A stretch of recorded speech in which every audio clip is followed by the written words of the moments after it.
Olá, meus amigos, sejam muito bem-vindos ao canal Língua Pátria. Eu sou Diego Abreu e é sempre uma alegria muito grande estar aqui com vocês. No vídeo de hoje a gente vai dar prosseguimento à nossa série de vídeos que eu intitulei de Biografias do Brasil. São aulas aqui, conversas informais, introduções ao pensamento de grandes autores brasileiros que ousaram olhar para o Brasil com olhos de entendimento, ousaram tentar entender o nosso país. O autor cujo pensamento vai ser contemplado neste vídeo é o grande Afonso Arinos de Melo Franco. Afonso Arinos foi um autor polivalente. Ele escreveu sobre a área do direito, da sociologia, da história do Brasil, da história dos partidos políticos brasileiros, da antropologia, da etnografia. Então, é um autor que tem um pensamento muito abrangente e também muito eclético. Além de um pensador, Afonso Arinos ele também foi um político importante na primeira e também na segunda metade do século XX. O Afonso Arinos é filho também de um outro grande nome da política nacional, que é o Afrânio de Melo Franco, que foi ministro das Relações Exteriores no início do governo Getúlio Vargas e que teve uma participação absolutamente honrosa, magnífica, na Liga das Nações, sendo um dos maiores defensores da crítica à tese da segregação racial, Enquanto países como Inglaterra, Austrália, Nova Zelândia, Estados Unidos defendiam abertamente a segregação racial como uma das diretrizes da Liga das Nações, o Brasil, na pessoa do Afrânio de Melo Franco, pai do Afonso Arinos, teve uma atuação absolutamente honrosa que nos dá grande orgulho de pertencer a essa maravilhosa nação. O Afonso Arinos, seguindo essa tradição do seu pai, também foi responsável pela elaboração e pela proposta de lei de criminalização, de classificação como contravenção da discriminação racial, sendo essa lei, que foi aprovada em 1951, de maneira muito merecida, denominada de Lei Afonso Arinos. A visão de Brasil, que é apresentada pelo Afonso Arinos, ela se situa, ela tem sede em três pilares fundamentais. Um pilar de natureza política, o Afonso Arinos ele concebe uma história do processo de formação da nacionalidade brasileira e da sua materialização no Estado Nacional. Um pilar de natureza econômica, ele vai entendendo o processo de formação da civilização brasileira a partir dos ciclos econômicos pelos quais o Brasil vai se desenvolvendo, e também tem um pilar antropológico, cultural, em que ele vai entendendo a inter-relação entre os elementos que constituem a nacionalidade brasileira. Porém, antes da gente falar desses elementos, eu queria convidar vocês que, caso vocês gostem da proposta aqui do canal, caso vocês gostem aqui das discussões que a gente promove, que vocês considerem se inscrever aqui no canal, compartilhar os vídeos. São coisas pequenas que vocês fazem, mas são coisas que ajudam muito aqui na divulgação do conteúdo. Vamos lá. Vamos começar falando, então, sobre o primeiro pilar, que é o pilar político do processo de formação da nacionalidade brasileira e também do Estado brasileiro, como que se deu essa inter-relação. Para o Afonso Arinos, a nação brasileira ela surge de uma maneira mais clara, de uma maneira menos nebulosa, na ocupação holandesa do litoral nordestino, especialmente de Pernambuco e da Paraíba. Por que que o Afonso Arinos ele institui esse momento da nossa história como o marco de nascimento da nacionalidade brasileira? Porque ele vai perceber que é justamente naquele momento que existe a afirmação de um conjunto de caracteres que são específicos aos brasileiros, apesar de muitos deles serem também compartilhados com os portugueses, que fazem com que os brasileiros daquela região não se integrem ao projeto de poder capitaneado pelos batavos, pelos holandeses. E o Afonso Arinos ele vai identificar três grandes vetores civilizacionais que fazem com que exista essa heterogeneidade insuperável entre os brasileiros e os holandeses. Primeiro, a questão da miscigenação, da mestiçagem, que já era um atributo importante daqueles brasileiros que eram descendentes tanto de portugueses como de indígenas. O segundo elemento era o elemento da língua, que naturalmente opunha uma barreira extremamente importante, né, para o estabelecimento de relações entre brasileiros e holandeses, né, uma vez que, se hoje em dia a língua já é um obstáculo importante para a interação entre diferentes povos, hoje que a gente tem internet, tem dicionário, tem tudo, você imagina naquela época, né, como que não era realmente uma questão extremamente difícil de você superar. E, além disso, o terceiro elemento, que é apontado como pelo Afonso Arinos como o mais importante, é o elemento da religião.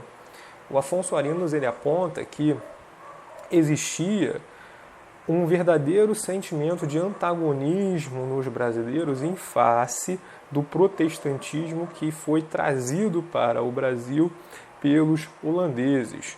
E, além disso, havia também um antagonismo importante em relação à presença significativa de judeus no comboio administrativo e também no comboio de empresários, né, que vieram aqui estabelecer comércio, que vieram estabelecer determinados tipos de organização empresarial no território brasileiro, especialmente na exploração da cana-de-açúcar. A presença desses judeus também gerou um grande antagonismo em relação aos brasileiros que aqui estavam. E foi por conta disso que os brasileiros do litoral nordestino, eles se colocaram como a grande muralha de proteção do nosso país contra a invasão dos holandeses, no momento em que a própria metrópole, a própria coroa portuguesa, adotava uma postura de grande negligência em relação a uma participação mais efetiva na defesa daquele naco do território da América Portuguesa.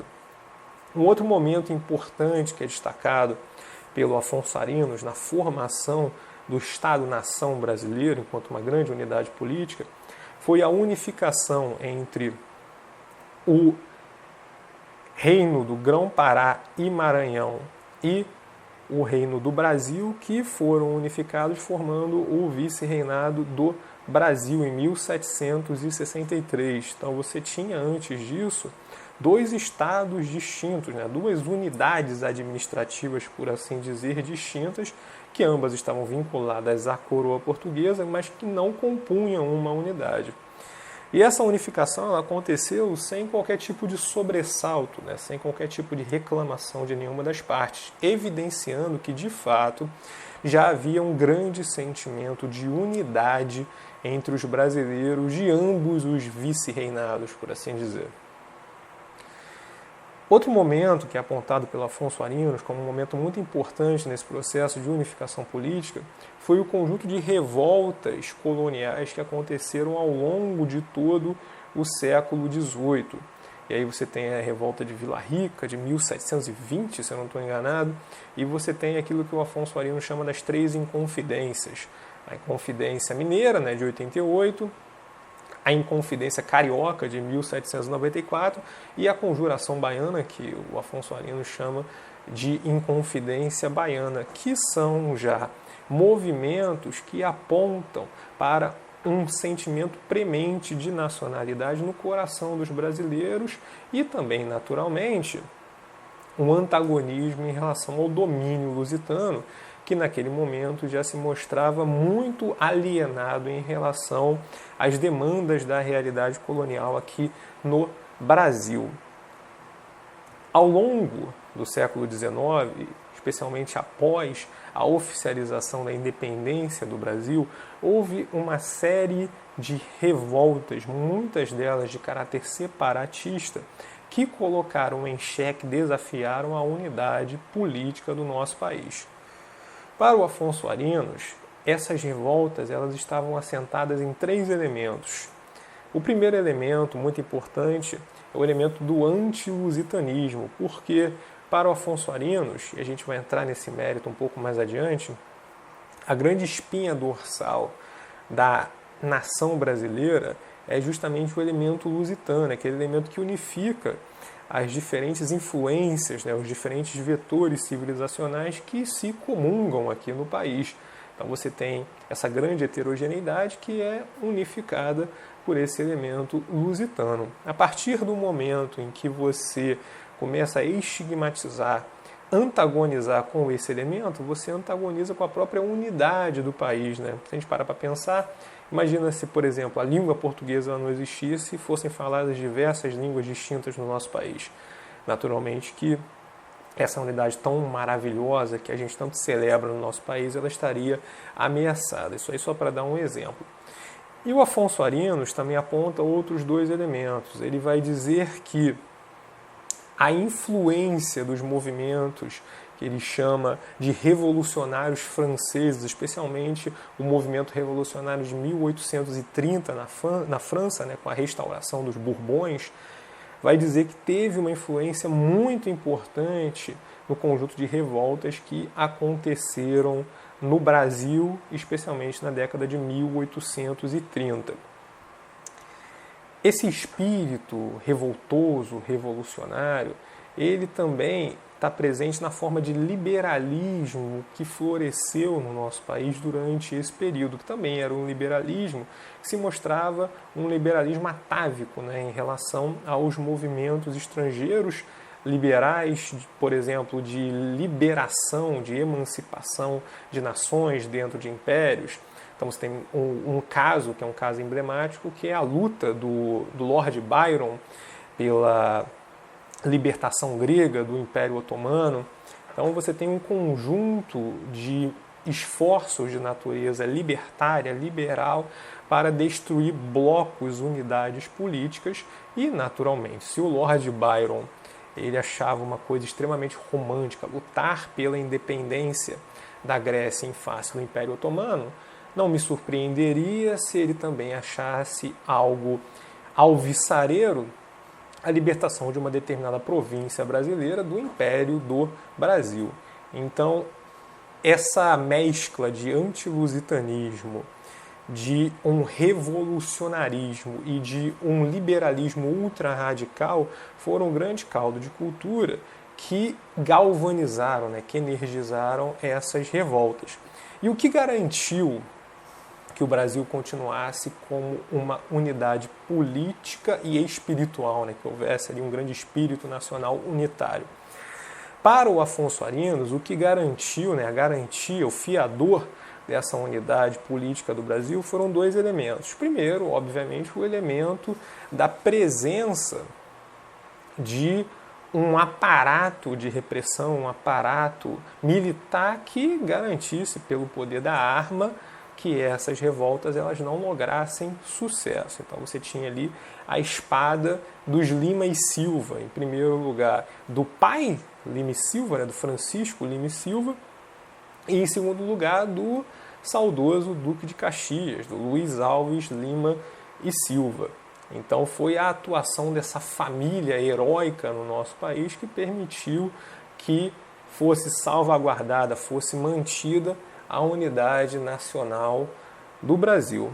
Além disso, outro elemento fundamental que garantiu que o Brasil continuasse unido e que gozasse de uma certa estabilidade, especialmente após o golpe da maioridade, foi aquilo que o Afonso Arinos chamou de uma restauração conservadora no Brasil, a partir de 1837, em que um conjunto de políticos de natureza saquarema, né, são políticos conservadores e que, apesar de cada um deles ter a sua própria visão ideológica a respeito do mundo, todos eles concordavam no sentido de que essas visões precisavam se adaptar à estrutura da realidade política do país. Portanto, eles tinham uma visão de mundo que era uma visão anti-jacobina, uma visão anti-revolucionária. E a concertação política desses grupos permitiu que no Brasil se estabelecesse um arranjo político que, por um lado, escanteasse esses elementos revoltosos, esses elementos mais jacobinos, fazendo com que eles tivessem que se aventurar em revoltas, em escaramuças, como, por exemplo, aconteceu em 1842 com a chamada Revolta Liberal, e garantiu que o país gozasse de estabilidade a partir do momento em que o Pedro II foi elevado à categoria de imperador. Então aqui a gente tem uma visão de como se deu o processo de unificação política e espiritual do Brasil. O segundo caminho através do qual o Afonso Arinos ele constrói a sua teoria de Brasil é o caminho econômico. Então, o Afonso Arinos ele vai falar do Brasil como uma civilização que vai sendo construída em etapas, em ciclos econômicos. Então, o primeiro episódio da civilização brasileira é o episódio do ciclo do pau-brasil, que é o primeiro momento em que o Brasil de fato goza de uma unidade no sentido administrativo, né, que se olha para o Brasil como uma coisa só e que se busca desenvolver no país uma cultura que é fundada basicamente na exploração, na extração de uma determinada matéria-prima. E você estabelece, nesse sentido, as condições para que o Brasil, pelo menos do ponto de vista do controle do litoral, estabelecesse uma unidade. Essa não era uma unidade que penetrava o território brasileiro, mas era de fato uma unidade que se alastrava por todo o litoral e concedia as condições para que o país pudesse aprofundar, penetrar no interior, no sertão desse território que era salvaguardado pelo cinturão do pau-brasil no litoral. O segundo ciclo econômico que veio afundar uma civilização, o segundo momento da civilização brasileira foi a civilização do açúcar. A civilização do açúcar ela foi absolutamente fundamental porque ela foi responsável por trazer para o Brasil um dos elementos mais importantes na constituição do nosso povo, que foi o elemento africano. É óbvio que essa vinda do elemento africano foi uma vinda absolutamente hedionda no marco de uma relação, se é que a gente pode considerar isso daí como uma relação de trabalho, das mais degradadas que a gente pode imaginar, que é a escravidão. Que apesar de a gente naturalmente ter que apontar o nível de degradação dessa relação de trabalho, é preciso lembrar que isso nunca foi uma exclusividade do Brasil e que basicamente todas as sociedades naquele momento histórico praticavam alguma forma mais próxima ou mais distante do modelo brasileiro de escravismo ou de servilismo, que no final das contas acaba mais ou menos que sendo a mesma coisa do ponto de vista da exploração da força de trabalho. O terceiro momento, a terceira etapa dessa caminhada da civilização brasileira em ciclos econômicos é aquilo que o Afonso Arinos vai chamar da civilização do gado. E aqui você tem já uma etapa muito importante de penetração, de integração dentro do território brasileiro, do povo brasileiro. Porque a civilização do gado, enquanto a civilização da cana operava naquele modelo da casa grande, da senzala, dos grandes engenhos, uma grande empresa, um grande empreendimento que teve também o seu apogeu acontecendo de uma maneira muito rápida, também em um determinado momento teve o seu declínio muito veloz. A civilização do gado ela teve uma dinâmica mais parecida com o ruminar do gado, né? Teve uma dinâmica mais parecida com o próprio andar, a própria marcha do gado, porque ela foi adentrando o interior, o sertão brasileiro, e foi levando a presença dos brasileiros para dentro desse sertão de uma maneira mais permanente. Então, os primeiros grandes criadores de gado, eles fugiram do litoral justamente pela escassez de terra, que foi um produto da civilização da cana-de-açúcar, que buscou salvaguardar as melhores terras, as terras mais propícias para o desenvolvimento da atividade açucareira para os grandes senhores de engenho. Esses criadores de gado, então, tiveram que buscar outras plagas, né, para poderem desenvolver a sua atividade econômica. E eles buscaram os veios que lhes eram disponíveis, e grande parte desses veios, desses caminhos, já tinham sido abertos especialmente na região nordeste, pelos índios tapulhas, né, pelos índios não tupis, que adentraram o sertão justamente fugindo da perseguição dos tupis. Uma vez que, por exemplo, os cariris, eles habitavam historicamente no litoral Potiguar, do Rio Grande do Norte, do Ceará, e foram expulsos pela expansão do Império Tupi, tendo que se exilar dentro do semiárido nordestino. E é justamente daí que surge essa integração, que é muito característica, né, que deu um tipo brasileiro muito característico do nordestino, do sertanejo, entre o elemento português, lusitano, e o elemento indígena tapuia, né, especialmente no caso dos nordestinos, o elemento cariri. E foi justamente na marcha do gado que o Brasil foi se integrando, porque esse gado brasileiro ele foi se espalhando por toda a América do Sul. O gado que existe no Paraguai, o gado que existe no Uruguai, ele é primo, por assim dizer, né? Ele é herdeiro do progenitor brasileiro. E esse gado ele foi se espalhando ali pelo sertão baiano, pelo Piauí, pelo Maranhão, foi entrando, descendo o Brasil através dos rios, se espalhou pelo sertão mineiro e foi amarrando aquilo que depois viria a se consagrar como o Brasil. A próxima etapa desse desenvolvimento, dessa caminhada do desenvolvimento da civilização brasileira se deu com a ascensão da civilização mineira, da civilização das Minas, que foi, na visão do Afonso Arinos, o grande momento de apogeu da civilização brasileira dentro do Império Português. O Afonso Arinos ele chega a dizer, e é uma visão com a qual eu concordo, que a capital de fato do Império Português naquele momento de apogeu da civilização do ouro era justamente Minas Gerais, era Ouro Preto, uma vez que era dali que eram extraídos os recursos para poder salvaguardar todo o grande arcabouço político imperial português que se estendia naquele momento por diferentes continentes.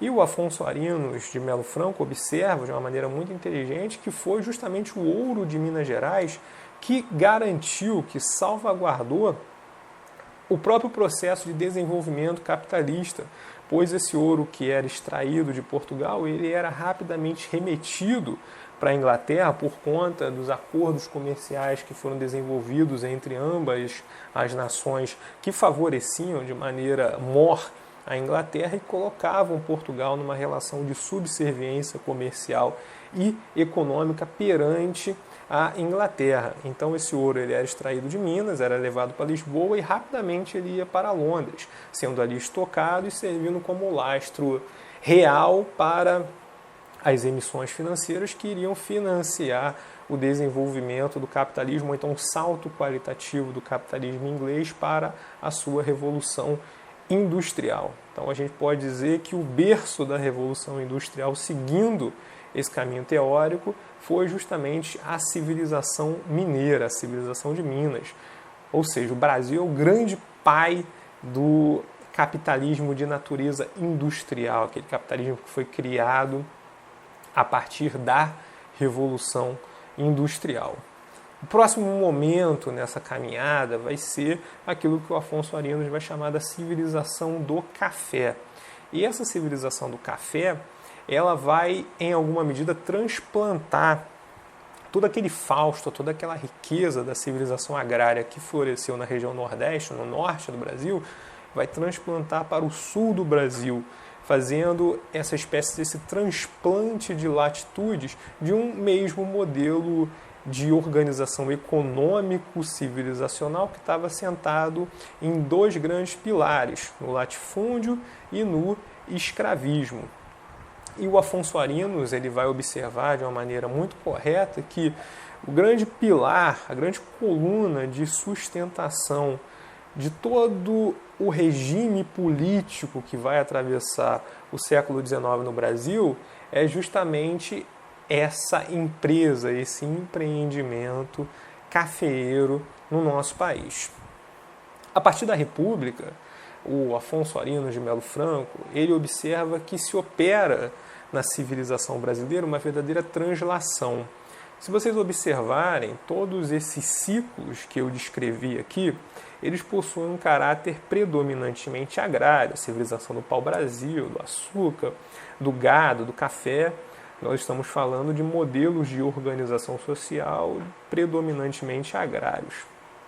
A partir da República, apesar de a economia brasileira ainda estar assentada fundamentalmente na economia do café, busca-se desenvolver um modelo civilizacional de natureza urbana no nosso país.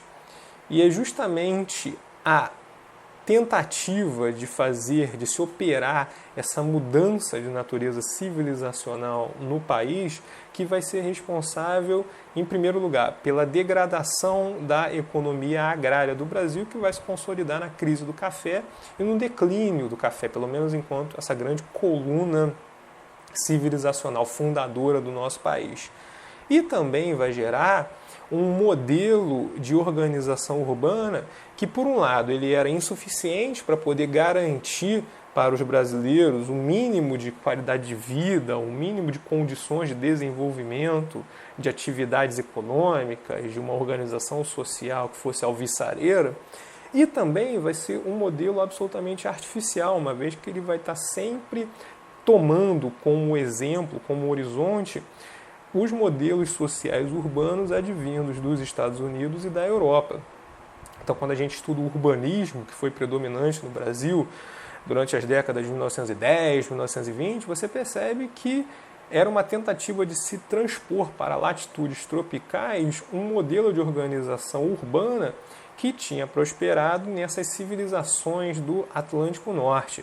Então, o Carlos Lessa, que é um sociólogo, economista, um grande brasileiro, saudoso Carlos Lessa, ele tem um livro dele que ele vai descrever aquela reforma do Pereira Passos que aconteceu na primeira década do século XX no Rio de Janeiro, e ele vai dizer que na Avenida Nacional, na Avenida Rio Branco, a grande maioria das casas e dos edifícios que lá foram construídos tinham um modelo de telhado que, a princípio, iria permitir que a neve que batesse ali no telhado pudesse escoar.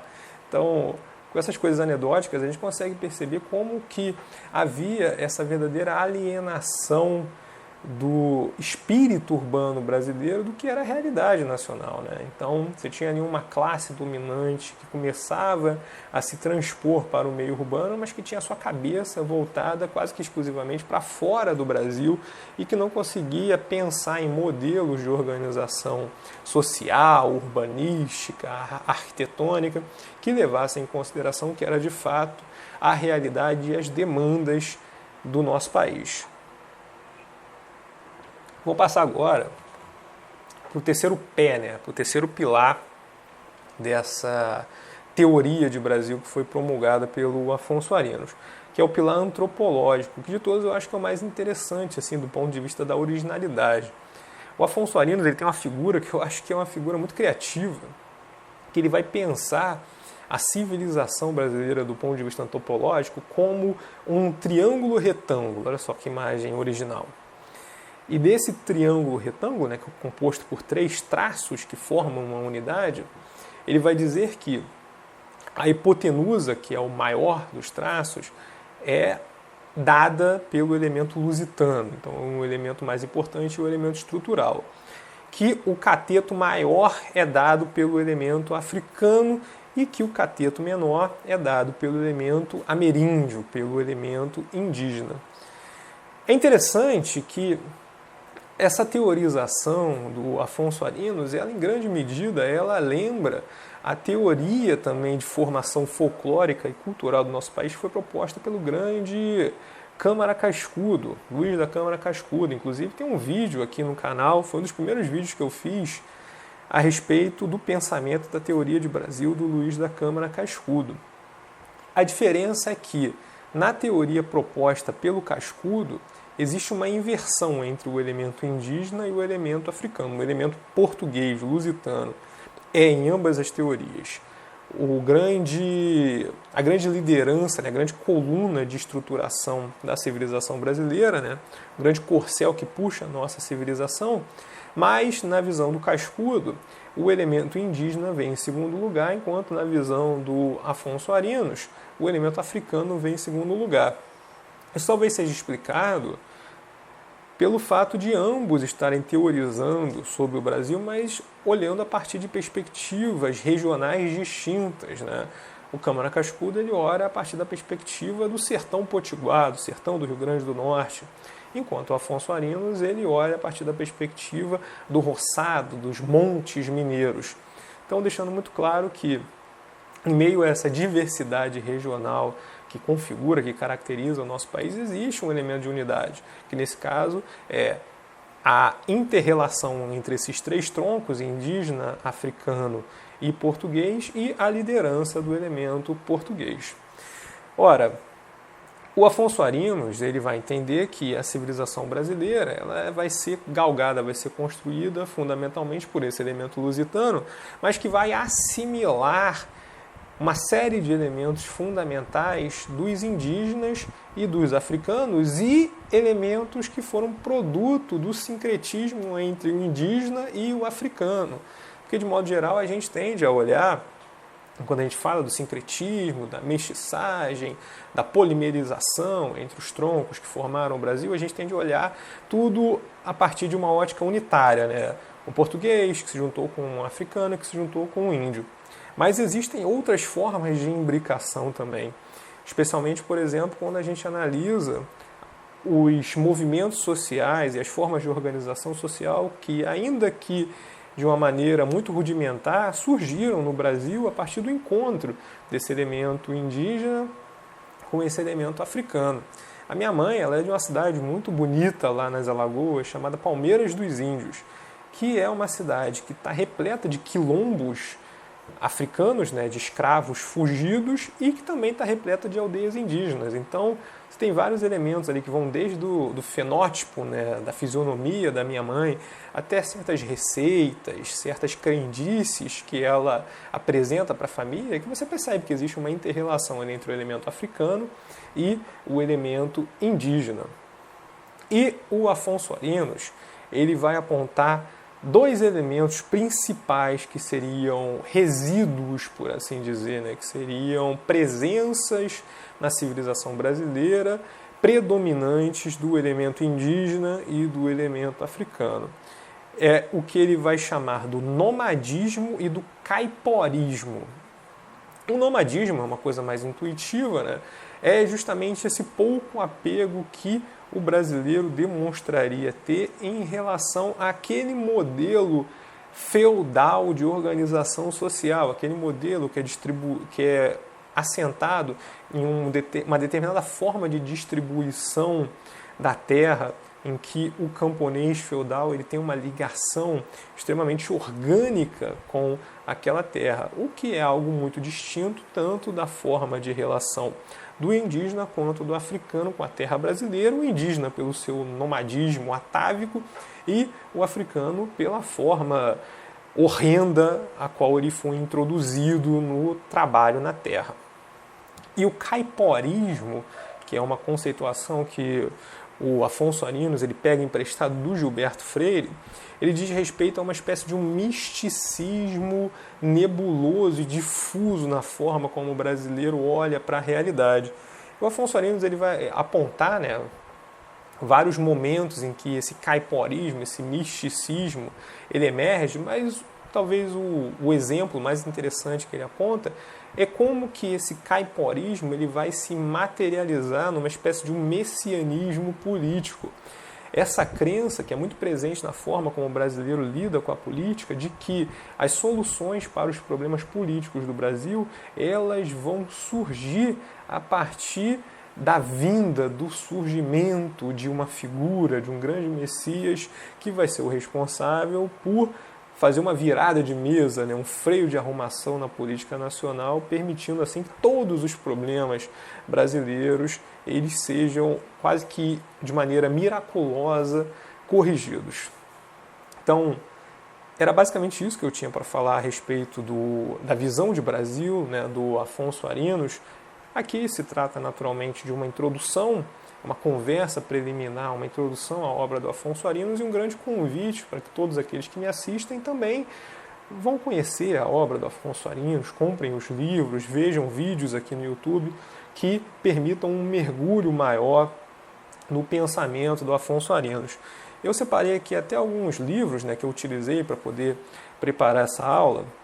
Deixa eu botar meu óculos aqui, porque senão eu não consigo enxergar o título, né? Aqui a gente tem a História e Teoria dos Partidos Políticos no Brasil, ó. Não sei se está dando para ver aqui, do Afonso Arinos de Melo Franco. Aqui a gente tem Síntese de História Econômica do Brasil, que é onde ele vai apresentar essa ideia dos ciclos econômicos, por aí vai. Tem esse livro muito bom em que ele apresenta justamente essa relação do triângulo retângulo formador da civilização brasileira, o conceito de civilização brasileira. E uma obra que tem um caráter mais ensaístico, mas que também é uma obra extremamente importante do Afonso Arinos, que é esse livro aqui, ó, Homens e Temas do Brasil. Então são obras que eu recomendo para quem quiser navegar mais no pensamento do grande Afonso Arinos de Melo Franco, esse grande brasileiro, esse grande pensador da nossa realidade nacional. Agradeço a vocês que acompanharam este vídeo aqui até o final e, como sempre, como a gente sempre gosta de terminar os vídeos aqui no canal, acima de tudo, viva o nosso lindo e maravilhoso Brasil!